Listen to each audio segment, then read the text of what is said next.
ডাক্তারি পরীক্ষার সুযোগ পাওয়ার জন্য নিট পরীক্ষার প্রস্তুতি কিভাবে নেবেন? এমবিবিএস পাঠরত এই মেধাবী ছাত্র কি বলছে? ডাক্তারি পড়ার সুযোগ পাওয়ার জন্য নিট পরীক্ষায় উত্তীর্ণ হতে হবে, আর নিটে সফল হওয়ার জন্য চাই প্রচণ্ড পরিশ্রম, ধৈর্য মেনে চলা এবং পড়াশোনার ধারাবাহিকতা বজায় রাখা। যারা ডাক্তার হওয়ার স্বপ্ন দেখেছে তাদের উদ্দেশ্যে এই অভিমত জানিয়েছেন উত্তরবঙ্গ মেডিকেল কলেজের এমবিবিএস পাঠরত মেধাবী ছাত্র অনির্বাণ দাস। 2020 সালে শিলিগুড়ি কদমতলা মেডিকেল মোড় লাগোয়া ডক্টরস জন্য নিট পরীক্ষায় প্রস্তুতি নেন অনির্বাণ, আর সেখানে নিটের প্রস্তুতির জেরেই 2021 সালে ডাক্তারিতে পড়ার সুযোগ পান অনির্বাণ। তার বাড়ি আলিপুরদুয়ারের 12বিশাতে। ডক্টরস জনের হোস্টেলে থেকে নিটের প্রস্তুতি নিয়েছে অনির্বাণ। এখন ডক্টরস জনে যারা নিটের প্রস্তুতি নিচ্ছে তাদেরকে কোচিংও দিয়ে থাকে অনির্বাণ। তার কথায় হোস্টেলে থেকে ডক্টরস জনের নির্দিষ্ট নিয়ম বা শিডিউল মেনে চললে সফলতা আসবে, আর ভবিষ্যতে ডাক্তার হয়ে যেন সমাজের সেবা করাটা মুখ্য উদ্দেশ্য হয়ে দাঁড়ায়। সমাজের সেবা করার মুখ্য উদ্দেশ্য থেকে কেউ যেন পিছু না হটে সেদিকে নজর রাখতে হবে বলে অনির্বাণ দাস জানিয়েছেন। মেডিকেল, আইআইটি, জেইই এবং ফাউন্ডেশন বিষয়ক কোচিং ডক্টরস জনে দেওয়া হয়। শিলিগুড়ি কদমতলার পাশাপাশি বিহারে ঠাকুরগঞ্জেও তাদের একটি শাখা রয়েছে। ডক্টরস জন এডুকেশনাল সেন্টার কর্তৃপক্ষ পড়াশোনায় ভালো এবং আর্থিক দিক থেকে অনগ্রসর এমন ছেলেমেয়েকে খুঁজে বের করেছে। সেই সব মেধাবী ছেলেমেয়েকে খুঁজে তাদের জন্য স্কলারশিপের বন্দোবস্তও করা হচ্ছে, যাতে ডাক্তার হওয়ার পথে অর্থ কোনো বাধা হয়ে না দাঁড়ায়।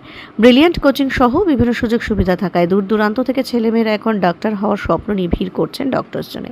সেখানকার প্রধান কর্ণধার তথা ডাক্তার ইজাহার আনসারি নিজেও একজন শিক্ষা দরদী মানুষ। ছেলেমেয়েরা নিট কোয়ালিফাই করে কিভাবে ভালো ডাক্তার, অপরদিকে ইঞ্জিনিয়ার হতে পারে সেই দিক চিন্তা করে তিনি তার এই শিক্ষা প্রতিষ্ঠান শুরু করেন।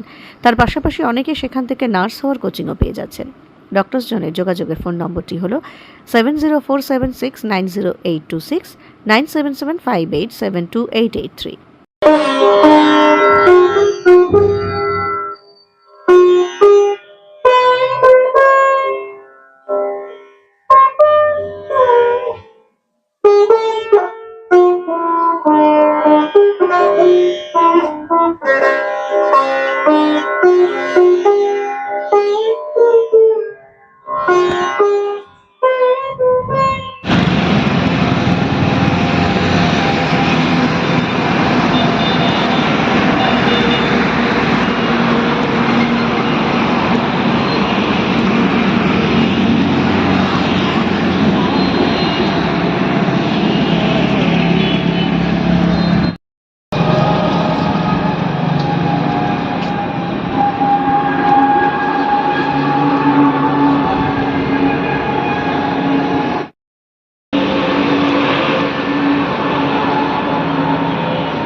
আমার নাম অনির্বাণ দাস।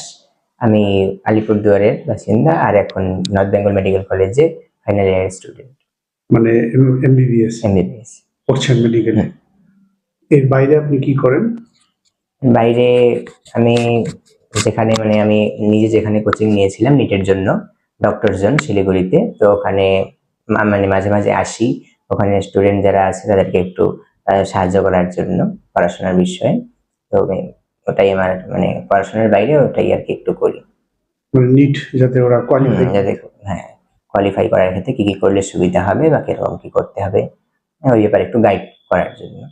আপনিও কি ডক্টরস জেন থেকে পাস করেছেন? আমি 2021-এর নিটে ডক্টরস জেন থেকে পাস করেছি। ডক্টরস জেনে পড়ে আমি 2020-তে এসেছিলাম। 2020-তে এসে 2021-এর নিটে আমি কোয়ালিফাই করেছি।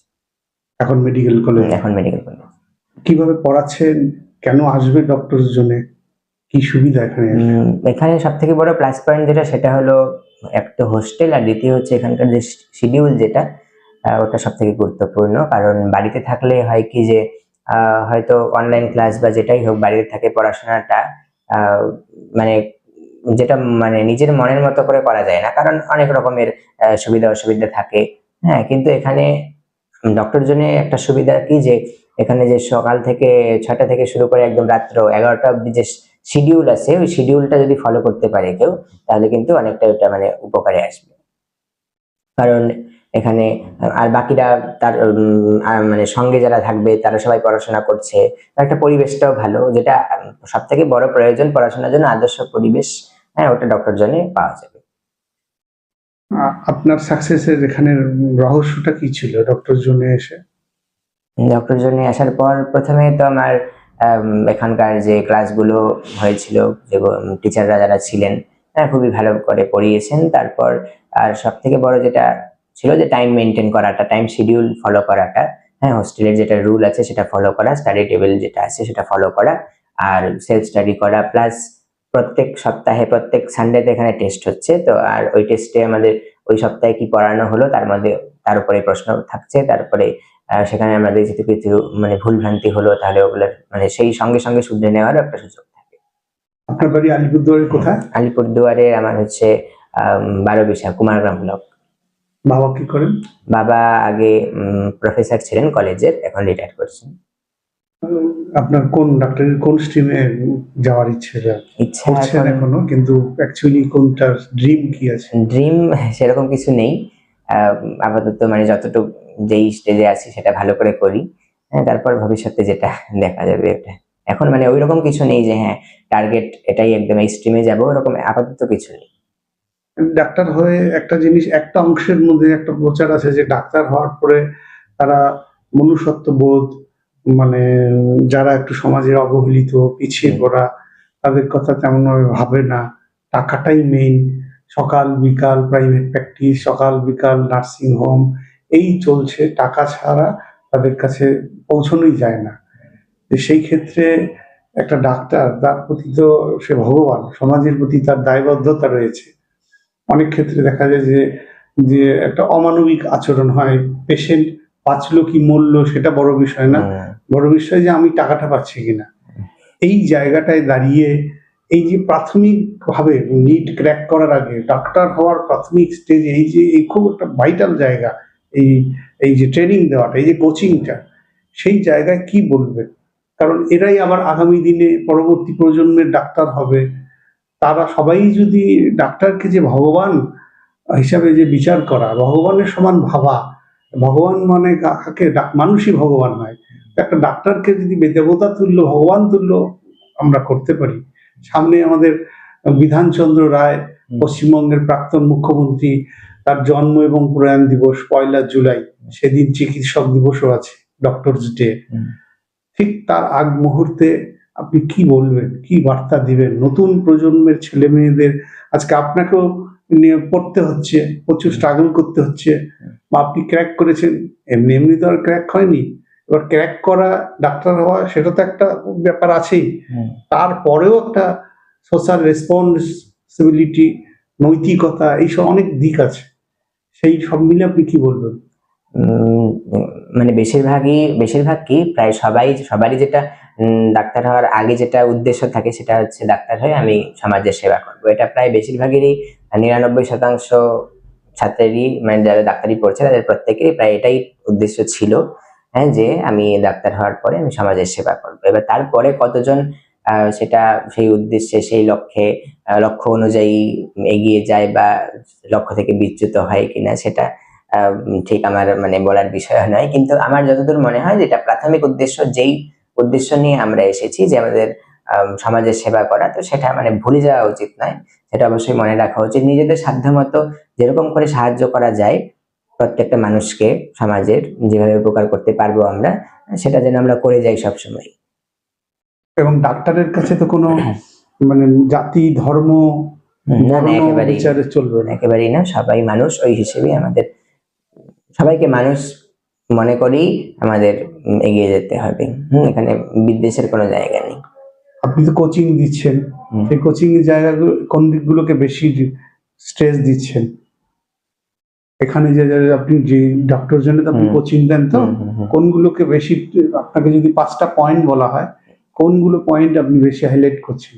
এক তো যে পরিশ্রম করতে হবে প্রথম কথা, দ্বিতীয় হচ্ছে মানে ধৈর্য ধরতে হবে। একদম সবকিছু যেমন একটা নির্দিষ্ট প্রসেস আছে, সেই প্রসেসের মাধ্যমে ধীরে ধীরে এগিয়ে যেতে হয়, তারপরে লক্ষ্যে পৌঁছাবে। সেই রকমই এক পরিশ্রম করতে হবে, ধৈর্য রাখতে হবে, এবং যে ধারাবাহিকতাটা বজায় রাখতে হবে। যে আমি কিছুদিন হয়তো খুব ভালো করে পড়লাম, তারপরে আবার পড়লাম না, হ্যাঁ, সেই রকম যেন না হয়, ধারাবাহিকতা বজায় রাখতে হবে। হ্যাঁ, এইসব বিষয়, এবং যেটা এবং সেই সঙ্গে হচ্ছে যেটা রুটিন আছে বা শিডিউল যেটা, সেটাকে ফলো করা। হুম, এটা কিন্তু মানে একটা বড় হেল্প করবে আপনাকে লক্ষ্যে পৌঁছানোর জন্য। আপনি এখন ডাক্তারি পড়ছেন, মানে কিভাবে প্রিপারেশন? ওখানে তো একটা প্রচন্ড পরিশ্রম করতে হচ্ছে, সেটা কিভাবে এক্সাম্পল হিসেবে মেলে ধরছে? ওখানে আমাদের যেরকম মানে যারা টিচার আছেন, প্রফেসর আছেন, তারা পড়াচ্ছেন ক্লাসে, এবং সেটা আমরা নিজেরাও নিজেদেরকে অবশ্যই সেটাকে পড়তে হচ্ছে। সেটা পড়ে টিচাররা যেরকম পড়াচ্ছেন, তারপরে আমরা পড়ছি।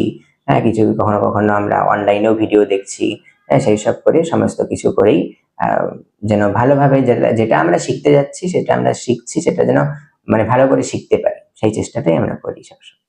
মানে ডাক্তার হয়ে আমি শুধু রোজগার তো সবারই করতে হবে, রোজগার রুটি রুজি জীবন জীবিকা নিশ্চয়ই, কিন্তু অনেকের লক্ষ্য থাকে যে ডাক্তার হবো মানে প্রচুর টাকা, ভরি ভরি টাকা করব, বাড়ি করব, গাড়ি করব, ফ্ল্যাট করব, এটাই কি লক্ষ্য হওয়া উচিত, নাকি প্রকৃতপক্ষে মানুষ সেটা লক্ষ্য হওয়া উচিত? কোন অপশনটা বেশি গুরুত্বপূর্ণ? অবশ্যই দ্বিতীয়টা, কারণ যেটা টাকা কামাই করা বা যেটা আমার মতে যে যতটুক ন্যূনতম যতটুক দরকার, ততটুকু আমি অবশ্যই আমার করা উচিত। যতটুকু মানে আয় করার লক্ষ্য রাখা অবশ্যই উচিত, কিন্তু একদম সেটা যেন এরকম না হয়ে যায় যে আমার মূল উদ্দেশ্য হয়ে যাচ্ছে যে টাকা উপার্জন করা, সেটা যেন না হয়। মূল উদ্দেশ্য যেটা ছিল যে সেবা করা, সেটাই যেন থাকে। তারপরে আমার ন্যূনতম যতটুকু দরকার ততটুকু আমি উপার্জন করব, সেটা অবশ্যই করতেই হবে, কিন্তু মূল উদ্দেশ্যটা যেন থাকে যে হ্যাঁ, আমাকে মানুষকে পরিষেবা দিতে হবে। আপনার বয়স এখন? আমার এখন 22। সবশেষে কি বলবেন? সবশেষে যেটাই, যারা বর্তমান যারা স্টুডেন্ট আছে এখানে, তারা যেন ভালো করে তাদের লক্ষ্যটাকে একদম লক্ষ্য অনুযায়ী যেন মানে ধাপে ধাপে যেন এগিয়ে যায়। হ্যাঁ, লক্ষ্য অবশ্যই পূরণ হবে। আর সবার জন্য একটাই যে প্রত্যেকেরই জীবনে যেটা লক্ষ্য বা জীবনে যেটা উদ্দেশ্য, সেই উদ্দেশ্যের দিকে যেন ধীরে ধীরে এগিয়ে যায়, উদ্দেশ্য থেকে বা লক্ষ্য থেকে যেন বিচ্যুত না হয়, ব্যাস। Thank you very much.